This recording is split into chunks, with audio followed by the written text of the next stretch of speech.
국회 운영위원회 위원이신데 그제 운영위원회 대통령실 현안 질의에서 최상병 사건 관련해서 02-800-7070 이게 네. 뭐 용산 번호인데 이종섭 당시 장관한테 전화가 갔는데 이게 어디 번호냐라고 뭐 이렇게 물어보시는 것 같았는데 정진석 그렇죠. 실장은 그 보안이다 비밀이다 이러면서 이게 뭐 근데 무슨 얘기들이 오간 건가요? 이제 실제로 네. 그 굉장히 중요한 시기에 대통령실 내부로부터 네. 국방부 장관에게 전화가 갔기 때문에 저희는 이 인물이 국방부 장관에게 최혜병 사건 처리에 관한 외압 내지는 지시를 한 것 아닌가라는 합리적인 의구심을 가지고 있습니다. 그러면 그걸 풀려고 하면 어떤 인물이 국방부 장관에게 전화를 한 것인가를 알아야 돼서 아무리 대통령실이라도 국방부 장관에게 쉽게 전화할 만한 인물은 몇 명 안 됩니다. 그래서 저희가 물어봤죠. 비서실장님 전화하셨냐? 안보실장님 전화하셨냐? 다 아니래요. 그러면 전화할 만한 인물이 대통령이거나 아니면 대통령의 직접적인 지휘를 받는 자이냐? 근데 그렇다면 왜 얘기를 못 하는 건지 저희는 약간 납득하기가 어려웠고요. 그래서 제가 생각해 보니까 아니 무슨 혹시 김건희 여사나 김건희 여사의 지위를 받는 사람이어서 얘기를 못한 건가라는 음모론적 의구심이 들 정도로 끝까지 철벽 방어를 하시더라고요. 근데 말씀하신 대로 장관한테 직통으로 전화를 하려면은 뭐 실장급이나 수석급 아니면은 대통령의 지시를 받아서 대통령이 이런 지시를 했습니다라고 전화를 했으면은 그 정식 개선을 밟아서 한 거잖아요. 근데 그렇죠. 그 공개를 못 한다는 건가요?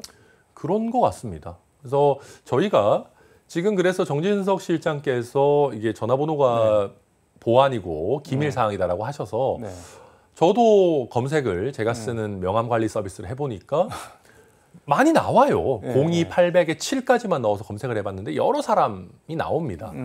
그리고 구글이라든지 아니면 챗GPT에다가 검색을 해봐도 상당수의 많은 인원들이 나와요. 그렇기 때문에 대통령실의 전화번호라는 게 국정원과 다르게 막 그렇게까지 기밀 사항까지는 아니지 않냐라고 말씀드렸고 심지어 모든 운영위원에게 공개하는 게 어렵다면 여야에서 한 사람 정도씩만 그게 누구 번호인지 열람만 하면 어떻겠냐라고 했는데도 끝까지 거절을 하셔서 뭔가 숨기려고 하는 게 있는 거 아닌가라는 의구심을 많이 갖게 됐습니다. 다만 그래도 공정하게 이야기를 하자면 정진석 비서실장의 말에 따르면 기존 문재인 정부 등 기존 정부에서도 대통령실 전화번호는 기밀로 유지해왔다. 국회에 공개하지 않았다라고 하고 저도 확인해 본 바로는 어느 정도 사실인 것 같긴 합니다. 아니 근데 뭐 기밀이라고 하더라도 가령 뭐 국정원 관할하는 국회 정보위 같은 데서 뭐 기밀 사항이 나오거나 뭐 군 관련 기밀 사항 다루는 국방위 같은 데서 기밀 사항 나오면은 그거 비공개로 전환하고 뭐 여야 간사가 확인이나 한번 해봅시다 이렇게 하고 그렇게 하면 되는 거 아닌가요? 맞죠. 사실 그렇습니다. 대통령실보다도 훨씬 더 보안이 엄중한 사안들에 대해서도 그렇게 하거든요. 지금 윤석열 대통령은 백척간두의 상황입니다. 국민의 신뢰는 물론이고 관심조차 저는 많이 잃어버리고 있다고 생각합니다. 부정적인 관심만 너무 많죠. 그런 상황이라면 본인들에게 국민들이 가지시는 의구심이나 의심에 대해서 기존 정부들보다 더 적극적으로 해명하려고 하는 태도들이 필요하거든요. 그래서 저도 대통령실도 800에 7070 번호를 공개 못하겠다라고 할 것이 아니라 말씀하신 것처럼 몇몇 국회의원에게 비공개로라도 볼 수 있도록 하는 게 보다 바람직하지 않나 생각합니다. 그걸 왜 안 하는지 모르겠는데 저도 궁금해서 이 02-800-7070 전화를 오늘 몇 번 걸어봤는데 많이들 계속 하시더라고요. 뭐 고객님께서 통화 중이니 잠시 후 다시 맞아요. 걸어주세요. 아예 그냥 내려놓은 것 같습니다. 이렇게 전화기를. 근데 김건희 여사나 김건희 여사 지휘를 받아서 뭐 전화를 했을 수도 있다는 뭐 음모론이 있다고 말씀을 하셨는데 그런 음모론이 왜 나오는 건가요? 말씀하신 것처럼 크게 한 두어 가지입니다. 첫째로는 대통령은 보통 개별 사단장이 누군지 잘 모릅니다. 그러면 일개 사단장을 지키기 위해서 이렇게까지 해야만 되냐? 이거 정말 뭔가 이상한 일이 있는 거 아닌가? 저도 그런 생각을 하거든요.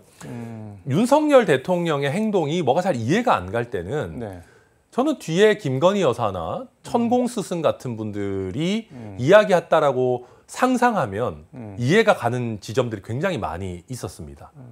근데 이거 지금 말씀하신 거는 뭐 김건희 여사 계좌 관리했다는 뭐 이모 씨를 지칭하는 것 같은데 지금 권성동 의원이 뭐 대통령 중마고 원조 친윤인데 오늘 기자회견을 열어서 작심 발언을 했던데 보니까는 김건희 여사를 최상병 사건 외압 배우처럼 몰아가고 있다 그러면서 민주당이랑 특정 언론이 정언 유착 그다음에 제보 공작 뭐 이런 표현까지 쓰던데 뭐 아니다라고 지금 총대를 메고 한동안 조용하던 권성동 의원이 나섰는데 이거 어떻게 봐야 될까요? 뭐 아직까지 우정이 좀 있으신가 봅니다. 사실은 예전에는 원조 윤핵관으로 불리시기도 했는데 요즘은 그렇게까지 끈끈하신지는 저도 잘 모르겠습니다만은 어쨌든 김건희 여사 문제에 있어서 좀 총대를 매시기로 한 것 같고요.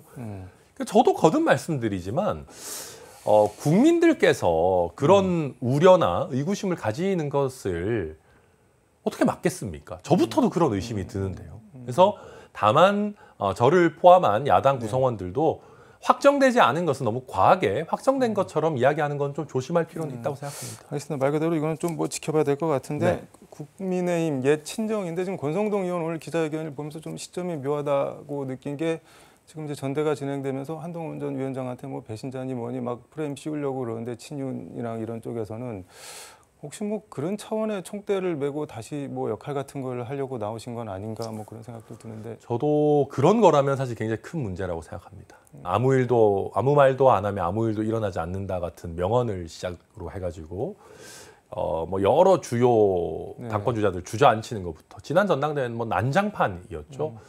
이번에도 원희룡 후보를 내보낸 것이 친윤 내지는 용산의 뜻이 아닌가 하는 의구심이 있는 대목들이 분명히 있고요.